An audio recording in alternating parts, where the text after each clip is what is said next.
সালাম আলাইকুম।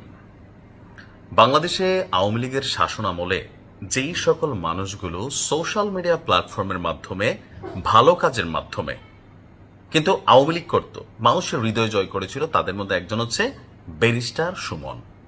ওনাকে দল মত নির্বিশেষে সকলেই কিন্তু পছন্দ করত, কিন্তু জুলাই আগস্টের শেষ দিকে এসে ওনার বেশ কিছু বক্তব্য অ্যাক্টিভিটিসের কারণে তিনি আসলে দলীয় পয়েন্ট অফ ভিউতে অনেকের কাছ থেকে খারিজ হয়ে গেছেন। কিন্তু আমার মনে হয় আওয়ামী লীগের আমলে যে যতগুলো এমপি সারা বাংলাদেশে ছিল এর মধ্যে ব্যারিস্টার সুমন তিনি দলমত নির্বিশেষে সকলের কাছে গ্রহণযোগ্যতা ছিল। কারণ তিনি যখন কোথাও যাইতেন সেখানে আওয়ামী লীগের অনুসারী আসতো না, সবাই আসতো যে ব্যারিস্টার সুমনরা এক নজর দেখার জন্য। তো জুলাই আগস্টের পর ব্যারিস্টার সুমন কিন্তু দেশ ছেড়ে পালাননি, তিনি গ্রেপ্তার হয়েছিলেন। তো গ্রেপ্তারের মধ্যে তার বেশ কিছু মামলা আছে। সবচেয়ে গুরুত্বপূর্ণ যে মামলাটা, এটা নিয়ে একটা সুসংবাদ, অর্থাৎ ব্যারিস্টার সুমনের যারা ফলোয়ার আছেন তাদের জন্য।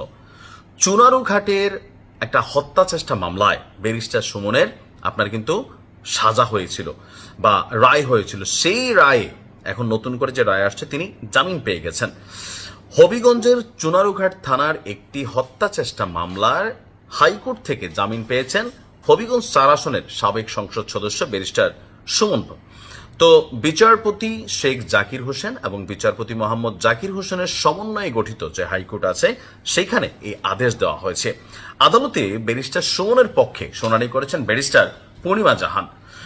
তো মামলাটা কি ছিল? 2024 সালের 16 জুলাই বৈষম্য বিরোধী ছাত্র আন্দোলন চলাকালে হবিগঞ্জের শায়েস্তাগঞ্জ নতুন ব্রিজ গোলচত্বর এলাকায় ঢাকা সিলেট মহাসড়কে ছাত্র এবং সাধারণ মানুষ জড়ো হয়ে বিক্ষোভ করছিল।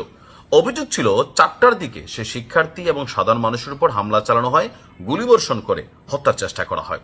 এই ঘটনার প্রেক্ষাপটে 2024 সালের সেপ্টেম্বর মাসে হবিগঞ্জের চুনারুঘাট থানায় সাবেক সংসদ সদস্য সুমন সহ 97 জনের নাম উল্লেখ করে অজ্ঞাতনামা আরো 150 থেকে 200 জনকে আসামি করে একটা মামলা দায়ের করা হয়েছিল, হত্যা চেষ্টা মামলা।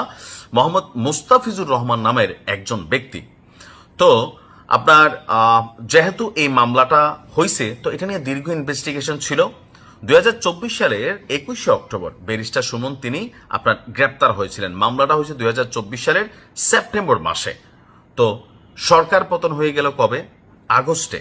তো আগস্টের পরে যে সেপ্টেম্বরের মামলাটা, এইটাই আসলে একটা ডিস্টারবেন্স ছিল, যে মামলায় ব্যারিস্টার সুমনকে আসামি করা হয়েছিল। আর এখান থেকে আপনার তিনি কিন্তু আসলে জামিন পেয়ে গেলেন। তবে একটা মামলাতে তিনি জামিন পেয়েছেন, সবগুলোতে না। তার বিরুদ্ধে আরো মামলা আছে। সবগুলো শেষ করার পরে আদালত থেকে বা কারাগার থেকে তিনি মুক্ত হবেন। জামিন আর মুক্ত হওয়া দুইটা কিন্তু আলাদা জিনিস। এছাড়াও তার বিরুদ্ধে রাজধানীর খিলগাঁও এবং আদাবর থানায় পৃথক 2টি হত্যা মামলা যেটা আছে সেটা নিয়েও আদালতের শুনানি চলছে। আরো বেশ কয়েকটি মামলা চলমান আছে। আর এই মামলাগুলো চলমান থাকার পরও তিনি এখনই কারাগার থেকে মুক্তি পাচ্ছেন না। অর্থাৎ ব্যারিস্টার সুমনের জামিন হয়েছে, কিন্তু কারাগার থেকে তিনি বাহিরের আলো বাতাস দেখার জন্য আরো যতগুলো মামলা আছে সবগুলোতে তাকে জামিন পাইতে হবে। তবে আমার কাছে মনে হয় যে ধরেন তিনি হয়তো শেষমেশ জামিন পেয়ে যাবেন। তবে তিনি যেহেতু একজন ইনফ্লুয়েন্সার, তার ইনফ্লুয়েন্সের ক্ষেত্রে অনেক ক্ষেত্রেই হয়তো রাষ্ট্র টেকনিক্যালি অথবা ক্ষমতাসীন সরকার যারা আছেন তারা আসলে কিভাবে নেবেন। আবার বাংলাদেশে তো একটা প্রেক্ষাপট থাকেই, ধরেন যেই সরকার ক্ষমতায় থাকে সেই সরকারের ইশারাতে অনেক কিছু এই দেশে পজিটিভ নেগেটিভ আসলে ঘটে, অতীত ইতিহাস সাক্ষী। তবে আওয়ামী লীগের অনেক মানুষকে নিয়ে সমালোচনা করা যায় ব্যারিস্টার সুমনকে নিয়ে তার শেষ অ্যাক্টিভিটিসের জন্য। তবে জামাতের যারা আছেন তারা কিন্তু ব্যারিস্টার সুমনটা হজম করতে পারেন না। কেন? কারণ হচ্ছে যে মাওলানা দেলোয়ার হোসেন সাইদি সহ ওই যে যুদ্ধাপরাধীদের যে বিচারগুলো হয়েছিল, সেখানে তার একটা ভিডিও ভাইরাল হয়েছিল লন্ডনে। এটার পর থেকে তিনি কিন্তু অনেকের কাছে পড়ে গেছেন। তারপরেও দেখেন, মানুষ তো ফেরেশতা না। তো এর বাইরে সবকিছুর বাইরে গিয়ে ব্যারিস্টার সুমন তার আপন কিছু কর্মের কারণে মানুষের কাছে যেমন ভালোবাসা পাইছিলেন, আবার কিছু কর্মের কারণে পলিটিক্যালি তিনি কিন্তু আজকে এই জিনিসগুলোর শিকারও হচ্ছেন। তো দেখা যাক ব্যারিস্টার সুমনের কারাগার থেকে মুক্তির জন্য যে দীর্ঘ প্রচেষ্টা সেটা কবে নাগাদ শেষ হয়। ভালো থাকুন। আসসালামু আলাইকুম।